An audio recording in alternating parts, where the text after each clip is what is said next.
Hi guys, welcome back to my booktube channel Read with Harshu. So today let's continue with the book And Then There Were None, Scene 6. Dr. Armstrong was driving his Morris across Salisbury Plain.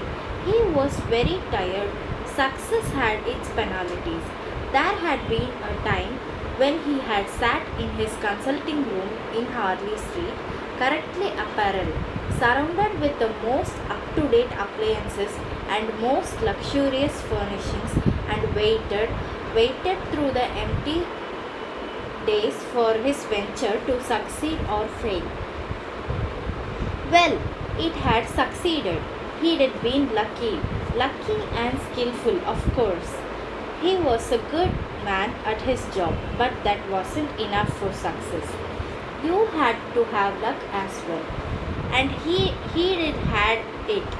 An accurate diagnosis, a couple of grateful women patients, women with money and position, and word had got about.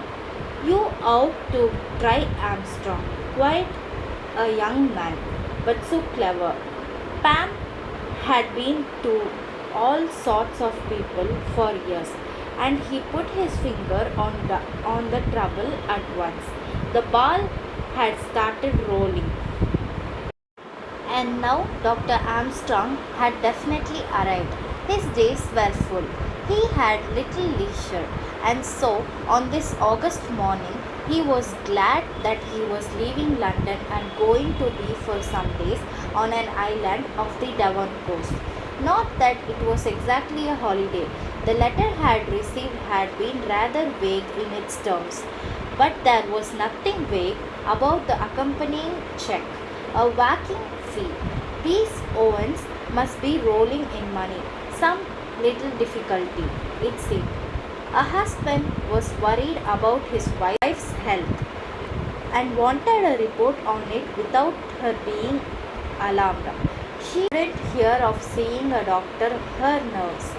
Nerves. Doctor's eyebrows went up. These women and their nerves. Well, it was good for business after all. Half of the women who consulted him had nothing the matter with them but boredom. But they wouldn't thank you for telling them so. And ones could usually find something, a slightly uncommon condition of the some long word, nothing at all serious, but it needs just putting right, a simple treatment. Well, medicine was mostly faith healing. When it came to it, he had a good manner. He could inspire hope and belief. Luckily, he had managed to pull himself together in time after that business 10, no, 15 years ago. It had been a near thing that he had been going to pieces. The shock had pulled him together. He had cut out drink altogether. By Jove, it had been a near thing though. With a devastating ear-splitting blast on the horn, an enormous supersports Dalmine car rushed past him at 80 miles an hour. Dr. Armstrong nearly went into the hedge. These young fools who tore round the country, he hated them. That had been a near shave too. Damned young fool. Scene 7. Tony Marsden, roaring down into Mere, thought to himself, the amount of cars crawling about the roads is frightful. Always something blocking in your way, and they will drive in the middle of the road. Pretty hopeless driving in England, anyway.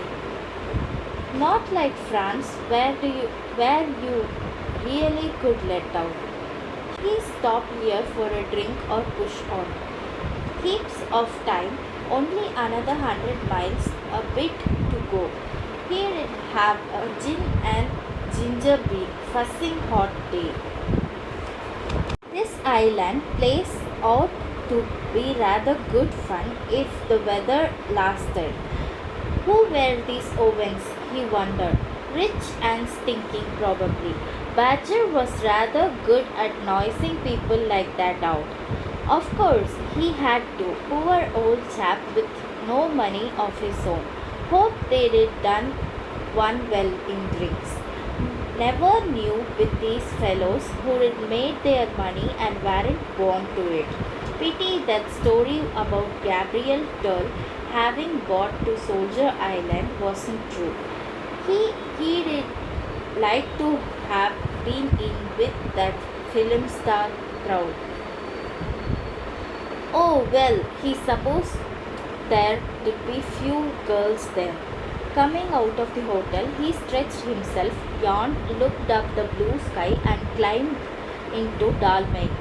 Several young women looked at him admiringly. His 6 feet of well proportioned body, his crisp hair, tanned face, and intensely blue eyes.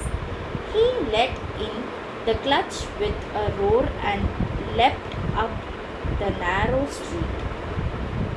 The old men and errand boys jumped up for safety. The latter looked after the car admiringly. Anthony Marsden proceeded on his triumphal progress. Scene 8. Mr. Bloor was in the slow train from Plymouth. There was only one other person in his carriage, an elderly seafaring gentleman with a bleary eye. At the present moment he had dropped off to sleep. Mr. Bloor was writing carefully in a little book note. That's the lot, he muttered to himself. Emily Brent, Vera Claythorne, Dr. Armstrong, Anthony Marston, Old Justice Wargrave, Philip Lombard, General MacArthur, CMG, DSO, manservant and wife, Mr. and Mrs. Rogers. He closed the notebook and put it back in his pocket. He glanced over the corner. The slumbering man had one over the 8, diagnosed Mr. Bloor accurately. He went over things carefully and consistently in his mind. Job out to be easy enough, he ruminated. Don't see how can I slip up on it.